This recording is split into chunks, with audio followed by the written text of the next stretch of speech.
आज का हमारा टॉपिक जो है 3 phase full wave bridge control rectifier है। इसमें पहले हमने 3 phase half wave control rectifier पढ़ा था और अब हम जो टॉपिक है इसको पढ़ेंगे।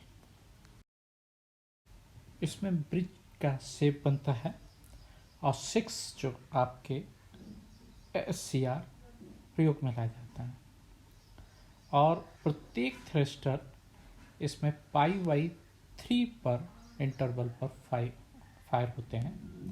इट मीन्स π/3 का मतलब है 60 डिग्री, और जबकि हम लोग हाफ वेव कंट्रोल रेक्टिफायर में 120 डिग्री पर फायर कराते थे। तो ये पूरा का पूरा जो आपका ब्रिज कंट्रोल रेक्टिफायर है वो 2 फेज कोऑर्डिनेट ऑपरेशंस है। तो हम इसमें देखेंगे कि जो फेज वोल्टेज है जहाँ पर भी क्रॉस कर रहा होगा एक बड़ा होगा और दूसरा जो है उसके कंपैरिजन में छोटा होगा।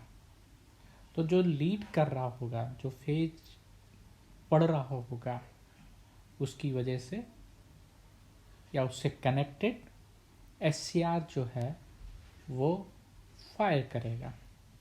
फायरिंग एंगल जो है वो लगभग π/6 प्लस अल्फा होगा। तो सबसे पहले जो इसमें देखेंगे कि π/6 प्लस अल्फा पर थरिस्टर T6 fire already conducting mode में है तथा T1 जो है कंडक्शन मोड में जाना शुरू करता है।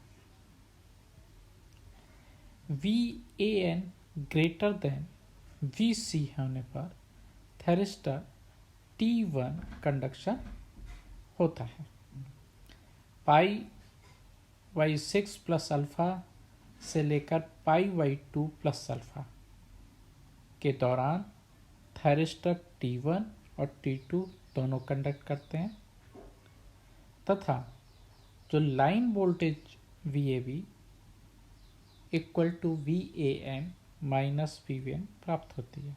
अब दूसरी कंडीशंस भी अराइज होती है जहाँ पर VN ग्रेटर देन VCN होता है।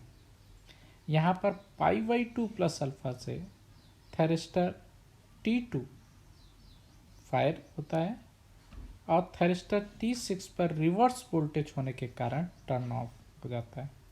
तो π/2 प्लस अल्फा से लेकर 5/6 प्लस अल्फा के दौरान थरिस्टर T1 T2 दोनों कंडक्शन मोड में रहते हैं और लोड वोल्टेज जो लाइन वोल्टेज या लोड वोल्टेज जो आप कह लीजिए वो VAC equal to VAN minus VCN प्राप्त होती है। तो आउटपुट जो DC वोल्टेज होगा वो 3√3 VM cos अल्फा प्राप्त होगी। यहाँ पर तीनों फेज वोल्टेज को मैथमेटिकल एक्सप्लेन किया गया है। First VAN equal to VM sine omega t, second one VBN equal to VM sine omega t plus 120, third VCN equal to VM sine omega t plus 240 degree. अब हम VAB VC VCA calculate करते हैं। VAB equal to VAN minus VBN equal to √3 VM sine omega t plus 30 degree.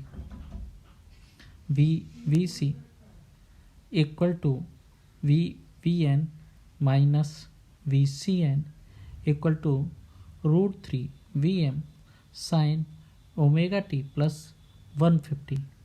VCA equal to VCN minus VAN equal to √3 Vm sin omega t plus 270 degree.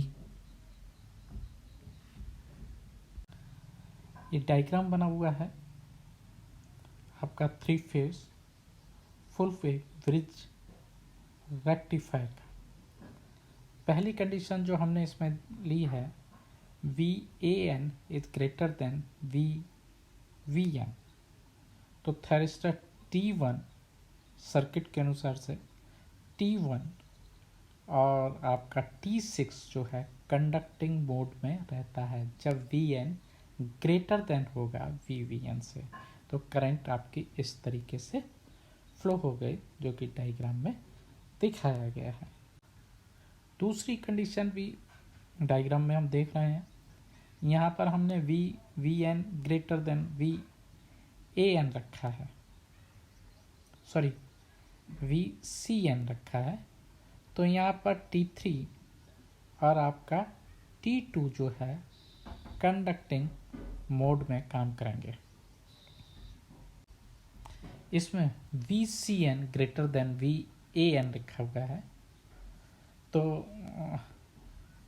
यहाँ पर जो है T5 conducting mode में होगा और T आपका 4 जो है कंडक्टिंग मोड में होगा। तो ये थोड़ा सा आपको दिया गया था कि कैसे कौन कौन SCR जो है आपके कंडक्टिंग मोड में होंगे और किस कंडीशन में होगा, इसको और बेहतर ढंग से हम वेव डायग्राम के अनुसार एक्सप्लेन करते हैं। इस डायग्राम में ये बताया गया है कि VAN ग्रेटर देन VCN है पॉजिटिव साइकिल में, जिसमें T1 इज फायर होता है अल्फ़ा के बाद।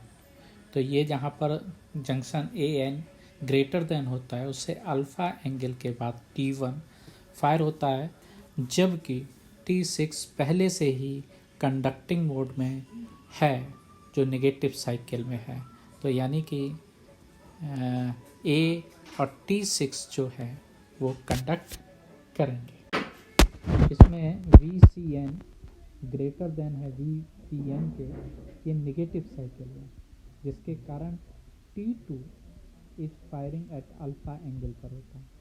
इसमें T1 जो है ऑलरेडी कंडक्टिंग मोड में काम कर रहा है, तो अल्फा एंगल के बाद T1 जो है कंडक्टिंग मोड में काम करेंगे। फिर हम पॉजिटिव साइकिल में देखते हैं, तो VN ग्रेटर देन VAN है पॉजिटिव साइकिल में, तो यहाँ पर जो है अल्फ़ा एंगल के बाद T3 जो है फायर हो जाता है, और जबकि T2 ऑलरेडी कंडक्टिंग मोड में कार्य कर रहा है। तो इस हिसाब से ये वर्किंग सारे जो SCR जो हैं कार्य करते। Thanks for watching this video.